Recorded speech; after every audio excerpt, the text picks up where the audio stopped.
and gentlemen, kining maong logo, hatagan og laong nga saysay sa nagdala niini.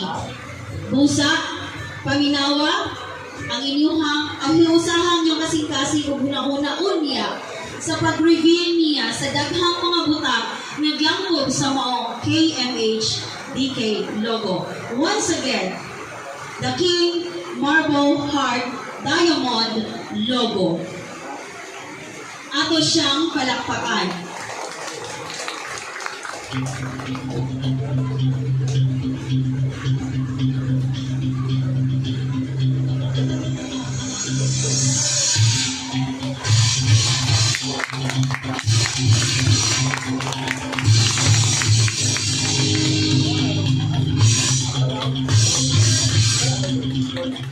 Ang marble simbolo sa infinity, ug walay katapusan kun everlasting love. Apay maangkon nato kini kung magpabilin kitang ligon sama sa batong pantilis nga bisan unsa pagkakusog sa unos, magpabilin kini mubarog sa pagtuo o pagsalig ngadto sa Dios. Ang heart kun gugma may gipadala sa Dios ang iyang buntong anak hindi sa kalibutan aron sa pagluwas sa natong tanan. Siya ang prinsipe sa kalinaw, nagpatuman sa balaod sa kinaharian, o dili patuis niini, o gibahin niya ang napulong kasubok ngadto sa tulo. Igugmaa ang Ginoo nga imong Dios sa tibuok mong kasing-kasing, sa tibuok mong kalag o tibuok mong hunahuna.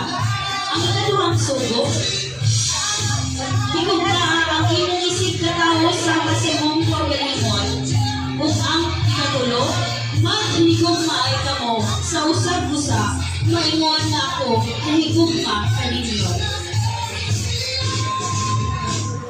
Diamond.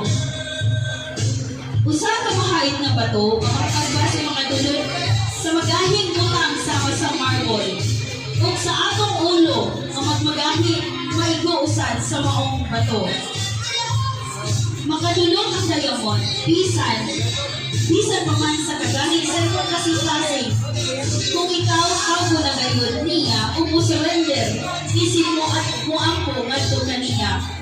Ang diamond puti, nga mo'y anaa sa ibabaw ug sa ubos. Sulod o sa gawas na nagdala sa kahayag sa tibuok kalibutan. Anaa sa tunga-tunga sa diamond ang simbolo sa krus. Ug ang kinauyukan niini, mao ang kinatungan niini, mao gayon ang simbolo na nagtagpo sa tao o sa Dios, pinaagi sa duha ka kasing-kasing. Diin sa krus, mao ang sagradong sentro o bingin ng spirito o ang tao nagkaniusa. Usa, kanunay nato kining gisulo, pinaagi sa pagligto sa gahom sa Dios. Diin ang diamond, simbolo sa gahom sa Dios.